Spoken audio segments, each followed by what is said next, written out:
राजस्थान के तपते रेगिस्तान में बसा कुलधरा गांव, जहां आज भी एक अजीब सन्नाटा पसरा रहता है।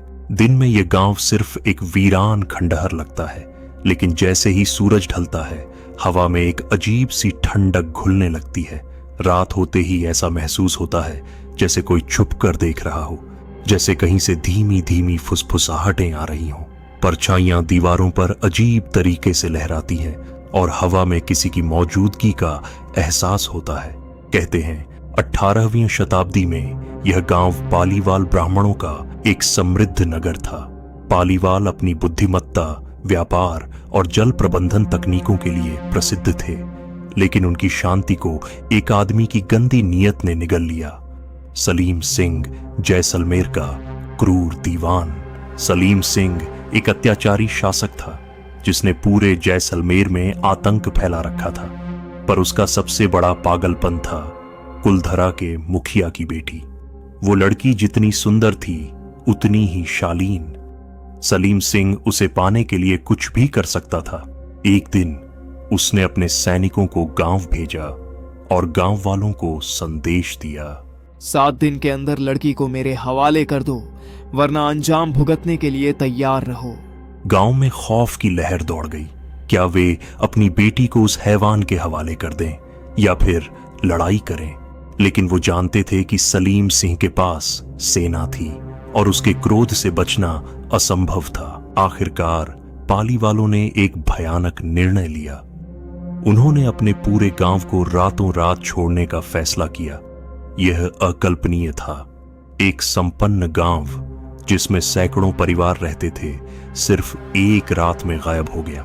अमावस्या की रात थी। पूरा गांव चुपचाप अंधेरे में समा गया।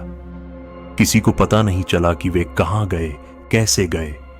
जाते जाते उन्होंने अपना अंतिम संदेश दिया, अब यहां कोई नहीं बस पाएगा। ये गांव श्रापित है। जो भी यहां रहेगा वो मरेगा।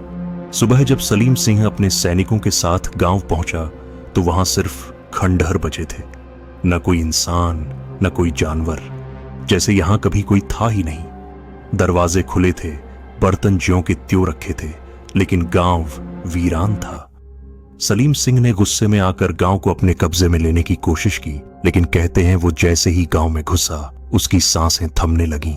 उसकी आंखों के सामने अंधेरा छाने लगा और किसी ने उसके गले पर हाथ रख दिया। डर कर वो भाग निकला और फिर कभी वापस नहीं आया। सालों बाद जब कुछ लोग वहां बसने की कोशिश करने आए तो उन्हें अजीब घटनाएं महसूस हुईं। रात को किसी के बिलखने की आवाजें सुनाई देती, अंधेरे में परछाइयां दौड़ती हुई दिखती, किसी के पीछे पीछे चलने का एहसास होता, लेकिन जब पलट कर देखते तो वहां कुछ नहीं होता। कुछ लोगों ने गांव के टूटे फूटे मंदिर में एक जलती हुई दीपक की लौ को हवा में तैरते हुए देखा। 2013 में एक पैरानॉर्मल इन्वेस्टिगेशन टीम ने यहां एक रात बिताने का फैसला किया। उनके पास कैमरे और सेंसर्स थे जो आत्माओं की मौजूदगी को पकड़ सकते थे। जैसे ही रात गहरी हुई, कैमरों ने अजीब गतिविधियां रिकॉर्ड करनी शुरू कर दी। एक कैमरे में सफेद साया मंदिर के पास जाता दिखा। माइक्रोफोन्स में किसी के हंसने और चीखने की आवाजें रिकॉर्ड हुई। टीम का एक सदस्य अचानक बेवजह चीखने लगा और बेहोश हो गया। सुबह होते ही वे सब डर के मारे भाग खड़े हुए। उन्होंने कहा, यह जगह सच में श्रापित है। यहां कुछ है जो हमें नहीं देखना चाहिए। आज भी कुलधरा गांव सूर्यास्त के बाद बंद कर दिया जाता है। सरकार ने यहां रात में रुकने पर पाबंदी लगा दी है, क्योंकि जो लोग रुके वे कभी पहले जैसे नहीं रहे।